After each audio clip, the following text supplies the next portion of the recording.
President. Excellencies, ladies and gentlemen, I had many ideas for today's speech, but one by one I discarded them. Here's why. We live in turbulent times. After a short break from history that some of us enjoyed, it has again caught up with us all. In times like these, when the world seems out of joint, when the old seems to be dying, but the new cannot yet be born, what we need is a return to basics, to questions about what's right and what's wrong, what's true and what's false, what's actually happened and what's just a figment of propaganda.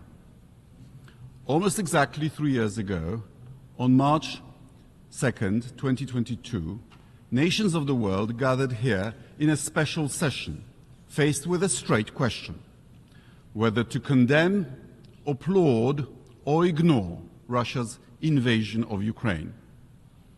Their answer was clear. The measure condemning Vladimir Putin's actions was adopted by a vote of 141 in favor, with 35 abstentions, an unequivocal reaffirmation of our commitment to Ukraine's sovereignty, independence, unity, and territorial integrity. Only 5 countries voted against, among them Russia, Belarus, North Korea, and representatives of the now deposed Syrian regime. Quite a company. According to Kremlin's propaganda, what started 3 years ago was a justified reaction to Western imperialism allegedly threatening Russia's security. In fact, we have seen a modern-day colonial war against Ukrainian people who want a better life and realize they can never achieve this goal by going back to their subjugation to Russia. That is what they are being punished for, an effort to free themselves from under the control of a former metropolis. Many countries represented here know the experience. Kremlin aggression is a manifestation of a failing empire's desperate struggle to restore its sphere of influence. We all knew it back then. Fast forward 3 years, and the same group is no longer so sure. What happened? Basic facts have not changed. Russia invaded a sovereign nation, violating its rights to existence and self-determination. During the course of war, Russian forces have killed thousands of people. They have indiscriminately bombed both military and civilian infrastructure, apartments, hospitals, schools, kindergartens, you've seen it all. War crimes have been committed. Thousands of Ukrainian children have been kidnapped and sent to Russia to strip them of their national identity. Vladimir Putin does not only want to destroy Ukraine's presence, he wants to steal its future too. We all knew it back then. We still actually know it. Opinions in this body began to shift not because facts have changed. They are changing because of self-interests. Some of our member states now seem to believe that ending the war at any cost and restoring business as usual with Russia will be beneficial. As a representative of the country neighboring both Russia and Ukraine, I can tell you it will not. By normalizing relations with Moscow, you would be entrusting your security and economic stability to an autocrat and a war criminal in an international environment much more unstable than it was a decade ago. Russian victory, may it never come, would not create a more just global order.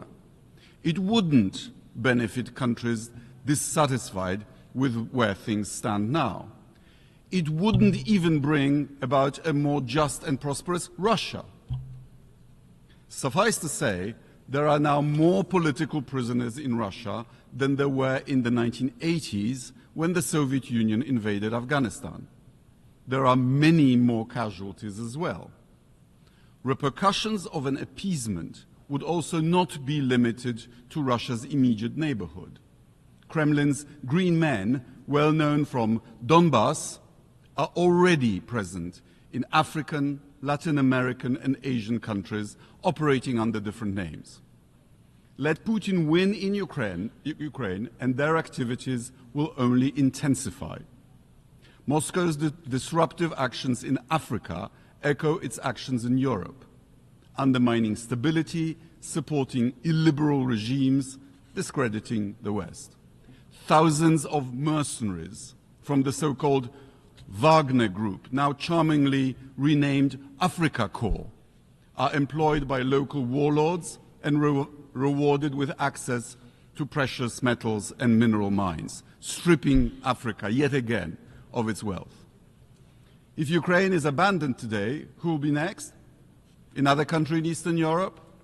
Possibly, but possibly a country in the Middle East or an African state targeted to serve as a Russian military base, replacing Syria, where a regime propped by the Kremlin recently collapsed. Ladies and gentlemen, we've just heard another performance by the Russian ambassador consisting of lies, propaganda, and hypocrisy. He referred to Ukraine as a project. Ukraine is not a project. Ukraine is a country with a longer history than Russia. Ukraine is a member of this body for far longer than the Russian Federation. Ukraine has a history, language, and identity and aspirations all of its own, with borders confirmed several times in treaties by the Russian Federation. The mission of this body, from its foundation, has been to decolonize, not to recolonize. International community cannot appease aggression because violence reproduces by indifference. Basic facts that prompted our strong, unified reaction 3 years ago have remained unchanged. And when the facts don't change, we should stick to our guns. Poland, of course, supports peace, but peace that is stable and with justice for the victim of aggression. Thank you very much.